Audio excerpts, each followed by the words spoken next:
accurate local forecast with meteorologist Jackson Chastain starts now.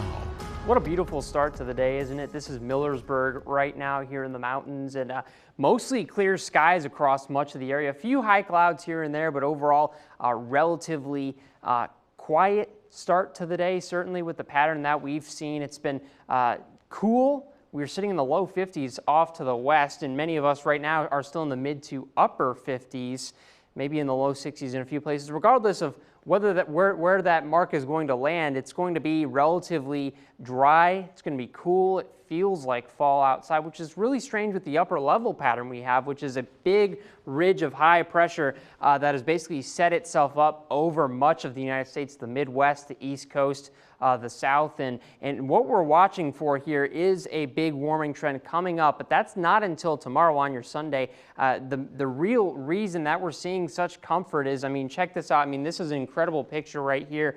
You can see the low pressure spinning over Canada, but you can see the drier air off to the south, these browns that have just been lingering throughout much of the mid-Atlantic and in Pennsylvania right now. And with that said, dew points in the upper 40s. When you have dew points that low, temperatures tend to go very low, but they also tend to go very high, kind of a double-edged sword right there that we're watching. And as you get through the rest of the day, it's going to stay about the same, even into your Sunday. It's only once we get to about Monday when that humidity returns briefly, then we get right back into the script of these upper 40s dew points. So some drier conditions certainly on tap. That's going to help with our warming though, because as we get into Sunday, today's going to be kind of a low 80s day.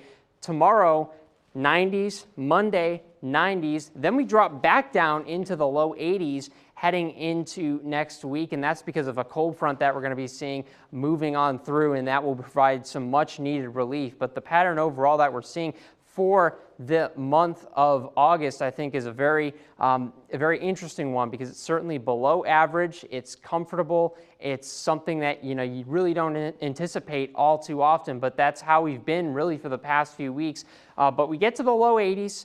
Then we get right back up there heading into our Friday, upper 80s. Then not much in the way of rain chances, by the way. We don't have any today, don't really have anything to start next week despite the cold front. We do have another cold front that's going to kind of push through into Saturday of next week, and that's kind of far off. We don't even have it on the 7-day here, but that might bring some kind of a rain chance at that point. But overall, kind of a dry pattern that we're seeing. Not that I'm complaining, not that we necessarily need the rain, except for maybe a few places in southern York County and whatnot, but a decent pattern overall, certainly a comfortable one, and I'm looking forward to enjoying the weather that has felt so good so far, and we're only 2 weeks away from the start of meteorological fall, September 1st, and of course, you're going to want to enjoy this weather before it heats up heading into Sunday. Kayla?